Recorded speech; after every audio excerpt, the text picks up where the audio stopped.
eminente presidente, eminentes ministros, eminente procurador da República.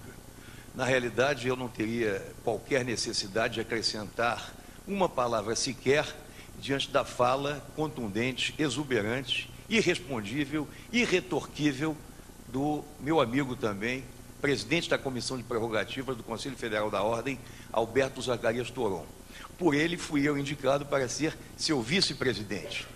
Portanto, eu respondo no Conselho Federal como vice-presidente exatamente da Comissão de Prerrogativas. Estes fatos, a prisão, a operação, foi no dia 13 de abril. No dia 13 de abril, viemos todos esses advogados aí citados como pacientes e outros tantos mais a Brasília. Tivemos várias dificuldades. A Polícia Federal, já naquela época, não cumpria sequer as ordens do Supremo Tribunal Federal, porque eu defendia o falecido desembargador Regueira. E eu não tive um momento sequer um contato pessoal e reservado. Falei com ele em parlatório, ele ficou algemado, ele foi transportado algemado, as ilicitudes foram permanentes. E a polícia vai apurar exatamente o seu próprio arbítrio, o seu próprio vazamento. É como se a galinha fosse tomar conta do... a raposa fosse tomar conta do galinheiro. Uma expressão chula e vulgar, mas que eu encontro propriedade para extravasar o meu absoluto inconformismo com tudo que se passou. Na sessão da OAB de segunda-feira, dia 16, este assunto foi levado a exame do Conselho.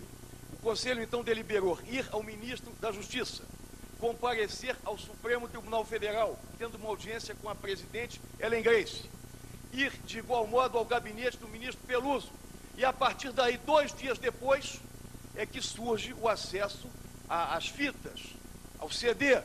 E o critério lastreia-se tão somente no fato de que quem recebeu o CD numa sala do Supremo e assinou, virou indiciado. Telefonemas insistentes da Polícia Federal, intimações recebidas pelos advogados. Eu tive a cautela, o cuidado, o pudor de não vir ao Supremo porque era advogado de Regueira. Não fui ao gabinete do ministro Peluso porque era advogado de Regueira.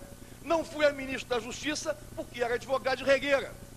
E em nome dele denunciei outras tantas ilegalidades ocorridas na sua prisão, na sua mantença no cárcere. Eu só falei com ele no parlatório, pelo telefone.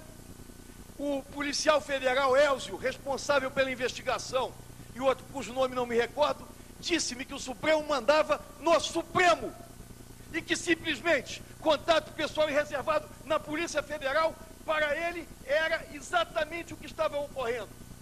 E como eram 3 telefones, um ao lado do outro, a ordem foi interpretada pelos exegetas policiais, no sentido de que, ao invés de 3 falarem ao mesmo tempo, num ambiente em que possivelmente as conversas são escutadas, nessa bisbilhotagem nacional que assola e afronta a dignidade nacional, o delegado determinou, no parlatório, sim, um advogado por vez, um preso por vez.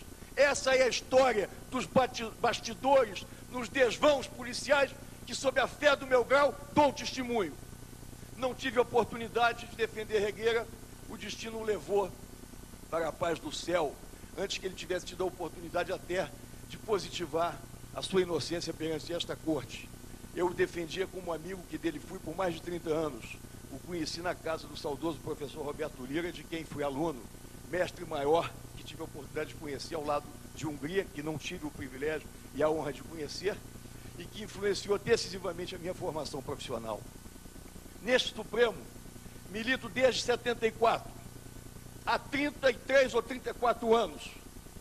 Tenho uma postura lisa, honesta, correta, não tenho a dúvida, não tenho nenhuma dúvida que esse é o conceito que a minha ordem tem de mim mesmo e a Suprema Corte de minha atuação profissional.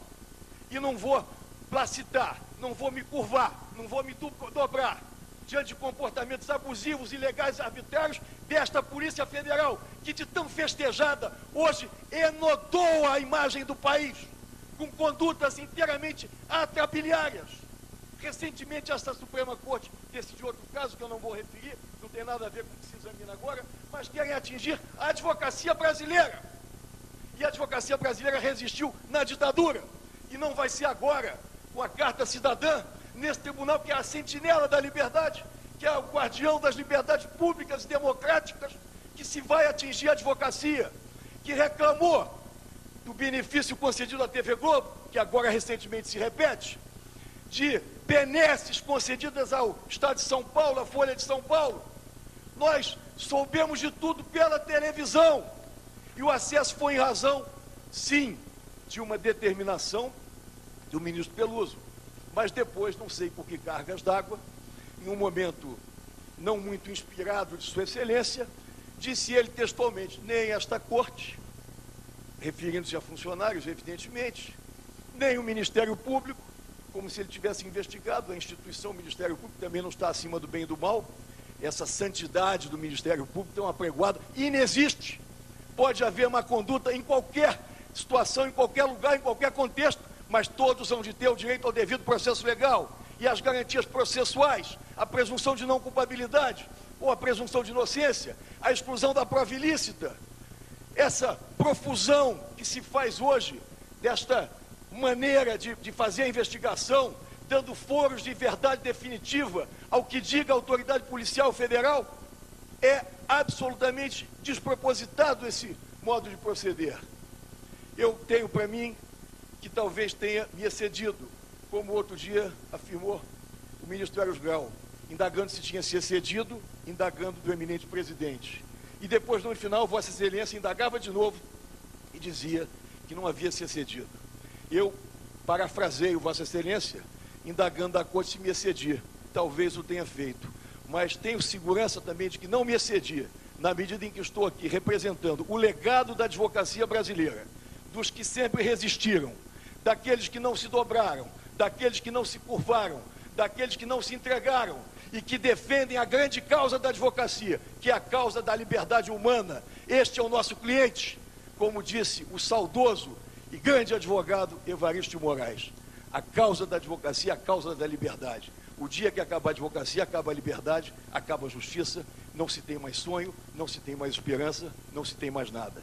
Pede-se, pois, em razão do que diz Toron e dessas despretensiosas, mas emocionais também palavras, que a Corte coacte, encerre essa página obscura em que se pretende atingir o advogado, os advogados, a eméritos defensores, e a moda está pegando, porque no Rio de Janeiro, o Aristides Junqueira Alvarenga, que foi chefe do Ministério Público, junto comigo, fomos denunciados recentemente por calúnia, porque mostramos em habeas corpus que havia uma distribuição viciada, distribuição contaminada, e a prática advocatícia está sendo criminalizada.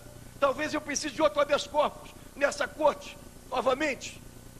Tem que acabar com essa barbaridade, com essa monstruosidade, com esta aberração, porque o respeito a esta corte se dá também em função dos advogados que ocuparam essa tribuna. O Rui Barbosa é exemplo disso e outros tantos que se lhe seguiram. Rogo a Vossas Excelências a concessão da ordem como medida de restabelecimento do império da lei, do direito e, sobretudo, da Carta Constitucional, que erigiu a advocacia em patamar semelhante ao do órgão de acusação, embora na prática tal inocorra.